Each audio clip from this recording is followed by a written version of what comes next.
Gil Martin here, and welcome to the Daily Packers Post, where we give you in-depth daily coverage of your Green Bay Packers Monday through Friday. Today, we conclude our position-by-position analysis of the 2024 Green Bay Packers with a look at special teams. How did Rich Bisaccia's group fare in 2024? Was there finally some improvement here? Well, I guess the answer overall is yes, but. And we're going to take a deep dive and talk about all the players who contributed. First of all, as far as the kicking and the long snapping is concerned, the season started with Brandon McManus as the kicker. McManus unfortunately struggled, only made 70.6% of his field goals, which placed him near the bottom of the NFL through the first 6 games. And at that point, the Packers decided to move on from Narvison. And I think, look, it wasn't just the misses because he missed one in almost every game. In fact, the game against, I believe it was Tennessee, he missed one, but it was called back by a penalty. So it didn't officially count, but it was a miss. But he was missing from 30 yards to 40 yards, from 40 yards to 50 yards. And, Brian Gutekunst indicated during the season, especially right after he let Narvison go, that you need to be accurate from 45 yards in on a consistent basis. And Narvison just wasn't that. He has a very strong leg. I hope for his sake that he can find a long-term job in the NFL. The leg strength is there, but the consistency, at least for Green Bay, was not. Then the Packers end up signing Brandon McManus, and McManus kind of solved the Packers' kicking problems. And that problem had been there since the end of the 2022 season when the Packers parted ways with Mason Crosby. And McManus just did everything that was asked of him and more. He made all 30 of his extra points. He hit on 20 of 21 field goals. The first 2 games that he played for the Packers, he kicked game-winning field goals as time expired. You can't ask for more than that. And here's the deal with McManus. He is an unrestricted free agent this offseason, but Brian Gutekunst has already indicated he really wants to bring him back if possible. Now the question is, will another team, after seeing how well McManus did, outbid the Packers, or will Gutekunst be able to bring back McManus? But hopefully he will be the Packers kicker again and will enjoy another solid season in 2025. As far as long snapping goes, it was Matt Orzech the whole year. And it's a good news, bad news situation with Orzech. He was not a player who, there were no flagrantly bad snaps where, went over the punter's head or it missed the holder. We didn't have any issues like that. And that's a good thing. But he wasn't as precise as he needed to be or as consistent as he needed to be. He was adequate, but no better overall. And hopefully he'll be a little better next year, or the Packers will bring in some competition for Orzech in training camp. As far as the punting goes, it's in very good hands with Daniel Whelan. Whelan averaged 46.1 yards per kick, which is really, really good, especially when you consider that he's kicking at Lambeau Field, not in a dome, not in Florida or California, where it's always, warm and the ball carries. No.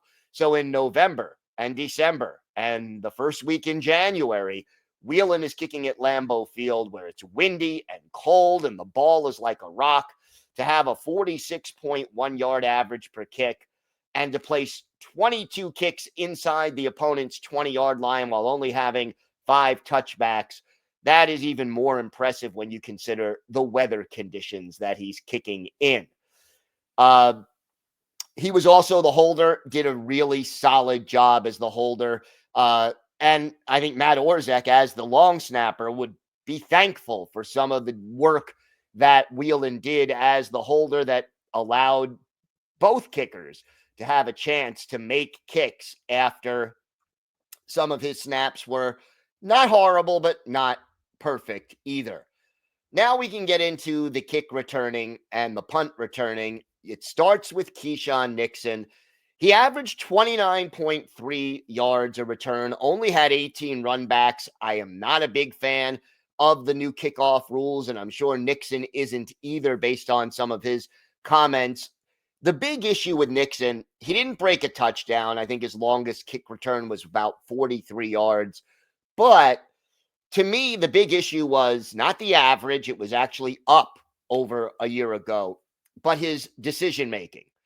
At times, he was trying to make something happen, trying to make a play, and he would run kicks out of the end zone when all he had to do was take a knee, and the Packers would have started with the ball on the opponent's 30. And, when he would return it from 4 or 5 yards deep in the end zone, he wouldn't always reach the 30, and you could average, 29 yards a return. And if you're starting 4 yards deep in the end zone, that puts the ball on the 25. And then there's also, obviously, and this was a problem for the Packers coverage teams and return teams all year, penalties. So, Nixon could return it to the 25-yard line, and then there's a holding penalty, and the Packers are starting at the 15. If he downs it, they're just starting at the 30.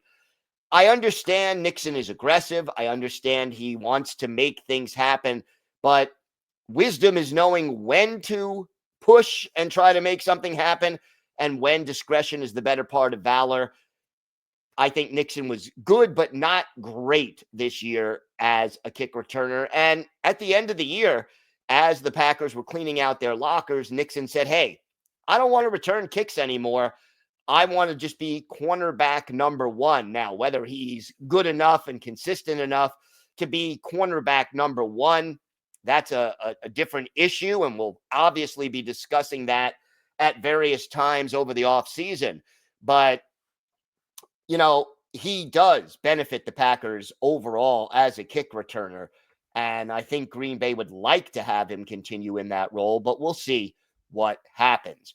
Corey Ballentine and Bo Melton each returned one kick. Ballentine gained 22 yards, Melton 15. Not a major impact on this grade. The primary punt returner was Jayden Reed. He was adequate, averaged 7.9 yards a return on 14 runbacks, made 30 fair catches. A couple of times I thought he had room in front of him and did the fair catch thing anyway. A few other times he either fair caught the ball or tried to return the ball from inside his own 10-yard line.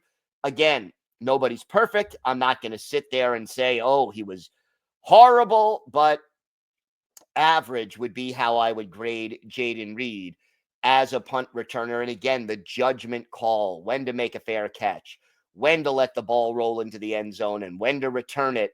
You'd like to see a little bit more consistency from Reed in that department. Now, coverage teams were mixed. The kick returns were pretty good. 10th in the league. They averaged 27.0 yards per return. Again, everyone's still getting used to these new kick return rules, but while the 27 yards by the old standards is not great, under the new standards, ranks you in the top 10 in the league. So you take it, but the punt return coverage, they gave up 11.5 yards per punt return. That ranked 25th out of 32 teams in the NFL. They certainly need to work on that. And then penalties, just as an overall issue on special teams, need to be cleaned up, and it needs to be reduced because it hurt the Packers' field position far too often. Overall, I give the special teams unit a C-. It would be even lower if not for McManus's success and Whelan, being pretty good at what he does.